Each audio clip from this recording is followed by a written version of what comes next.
Hello, everyone. Welcome back to yet another political episode.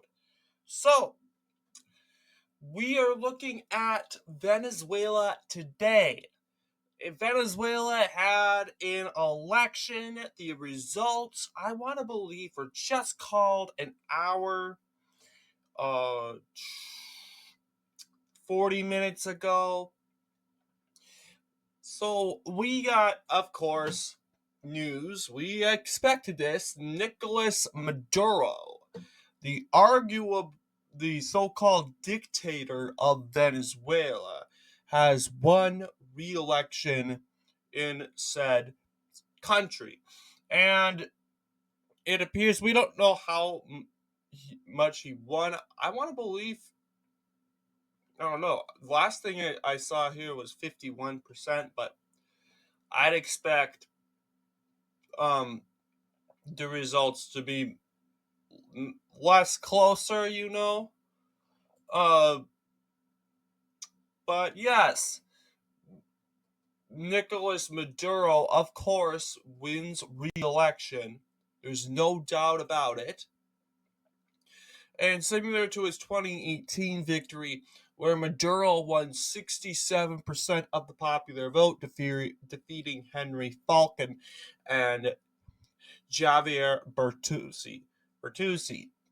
And this led to the United States eventually kind of getting involved with saying, hey, we were kind of skeptical of how this election was kind of run. We're going to declare one of the opposition candidates the actual winner. Um, that, of course, uh, really affected relations with Venezuela. Because we've been not that really friendly with this country ever since the 1999 Bolivarian Bolivarian Revolution, where it was a sort of a socialist launched sort of coup, overthrowing more of a conservative said government that we've always kind of been friends with. But yes, it's even going through the present day. But yes, uh,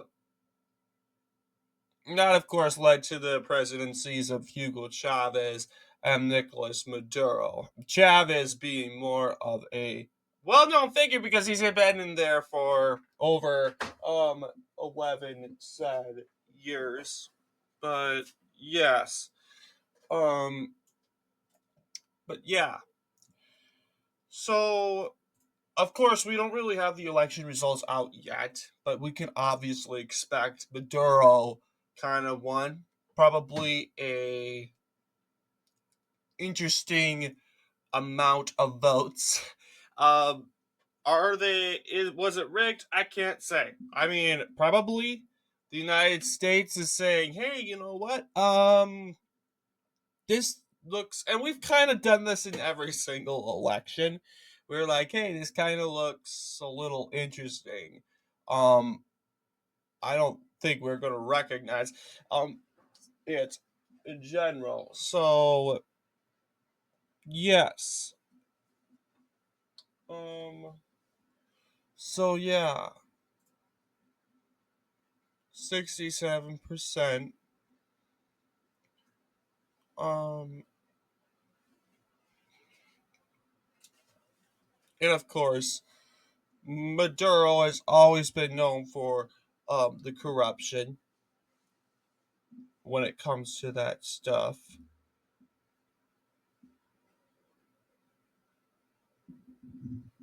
And yeah, it's been kind of difficult. But yeah. Um anyway, let's kind of go over, I don't know what else to go over, seeing that we just talked about the basic results. It's just 67%. But really it was 2013. It was more of the closest result we've seen in more recent years. But yeah, basically a 1% victory in against Henry. I don't know how to say your name, but he comes from Justice First. That's probably the only center right political party in the said country. It's yeah, pretty much the only center right political party in the country. Interestingly enough, but yeah, in Venezuela used to be more of a conservative political party. Um, well, political country in general. Um, but of course, the I don't know how to say it, Bolivarian coup resulted to a socialist takeover. But yeah, there's nothing really to go over with Venezuela's political history. It's man, one of those countries where the right and the left kind of take power occasionally, like all of South America, Latin America. It very divided, but apparently ever since the socialist regime took over, it seems that Venezuela has been um undoubtedly socialist. But who knows? Will there be some sort of coup against this country? I don't know. But yeah, you'll see. Here's Hugo Chavez. He ended up dying in 2013. And another presidential election was held a year, well, not a year later, but that year, despite a presidential election occurring like literally a year before. But yes, what do you guys think in regards to Venezuela? I know this is kind of a boring video. I intended this video to be more interesting, but Nicolas Maduro, we know, is going to win regardless, because the system's in his favor. Uh, but yes, what do you think the United States and the Western powers are going to go through in regards to Venezuela? Anyway, I want to thank you all for watching this video. I'll see you all in the next political episode.